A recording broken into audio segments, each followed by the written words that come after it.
Halo semuanya, Assalamualaikum warahmatullahi wabarakatuh. Saya Rahma Asabila, biasa dipanggil Sabil. Saya dengan NIM 2110 1140 1541 dari kelas 08 TPLP 013. Pada video kali ini saya akan menyampaikan pembahasan tentang studi kasus dengan mata kuliah interaksi manusia dengan komputer yang dibimbing oleh Ibu Intan Kumalasari Eskom Mkom. Tujuan dari video ini untuk memenuhi tugas mata kuliah interaksi manusia dengan komputer. Jadi di sini ada studi kasus tentang aplikasi gitu ya, scan and go gitu. Jadi intinya ini kalian bisa baca di sini. Tapi intinya kita lagi belanja di supermarket. Tapi kali ini beda. Jadi kamu nggak perlu antri panjang, di kasir. Cukup scan barang pakai HP. Kemudian bisa lihat total harga langsung gitu ya. Dan bisa bayar lewat aplikasi.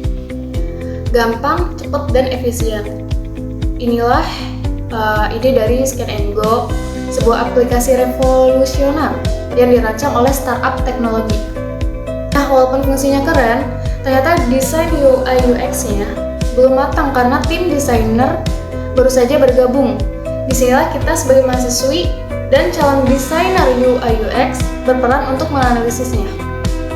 Jadi di sini ada pertanyaan nih tentang visual informasinya. Nah, pertama kita membayangkan informasi penting kayak nama produk, harga, diskon di aplikasi ini. Kemudian ditampilkan dengan font kecil, warnanya yang kontrasnya rendah, dan nggak ada penekanan visualnya. Kira-kira dampaknya apa sih ke pengguna gitu ya? Jadi sejujurnya ya, ini bakal jadi pengalaman yang buruk bagi pengguna. Misalnya nih, ada ibu-ibu yang penglihatannya kurang atau sudah menurun. Dia pasti kesulitan membaca informasi harga gitu. Atau kita sendiri pas lagi buru-buru belanja malah harus menyipitkan mata untuk melihat diskon. Jadi ini tuh bisa bikin frustasi dan malah kita keluar dari aplikasi tutup aplikasi gitu ya. Maka dari itu prinsip readability dan visual hierarkinya harus diterapkan.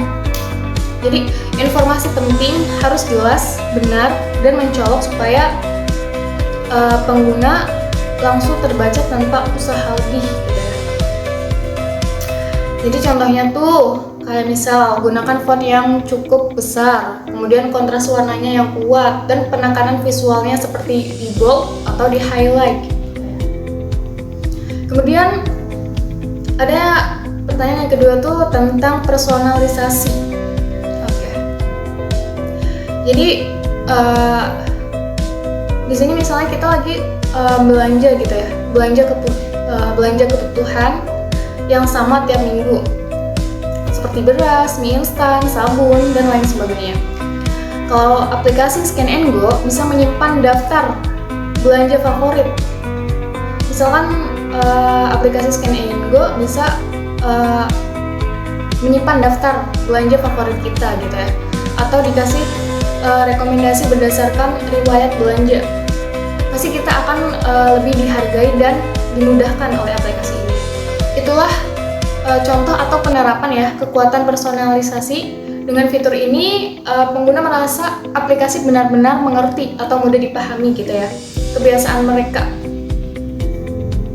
Jadi dampaknya loyalitas meningkat, pengguna jadi balik lagi, dan mereka bakal nyaranin aplikasi ini ke teman-temannya atau rekan-rekannya gitu. Kemudian di sini ada evolusi UI. Nah, sekarang kita bahas tentang evolusi antar muka pengguna. Dulu banget kita pakai Command Line Interface atau CLI yang cuma bisa dipakai orang-orang teknis. Kemudian muncul dengan Graphic User Interface. Kemudian muncul Graphic User Interface atau GUI atau GUI. yang memperkenalkan icon dan mouse lebih visual dan lebih user friendly. Oke.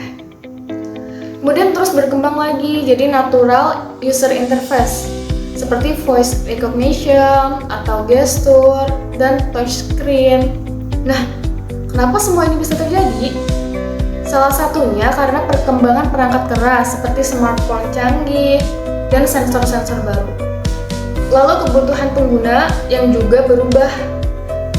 Orang makin butuh kecepatan, kemudahan, dan kenyamanan. Jangan lupa inovasi software juga penting, contohnya kayak AI dan machine learning yang bikin aplikasi bisa belajar kebiasaan pengguna. Jadi kesimpulannya, evolusi ini terjadi karena kombinasi dari teknologi, kebutuhan manusia, dan kreativitas pengembang. Oke, dari pembahasan ini kita bisa melihat bahwa desain UI UX berperan penting dalam keberhasilan sebuah aplikasi.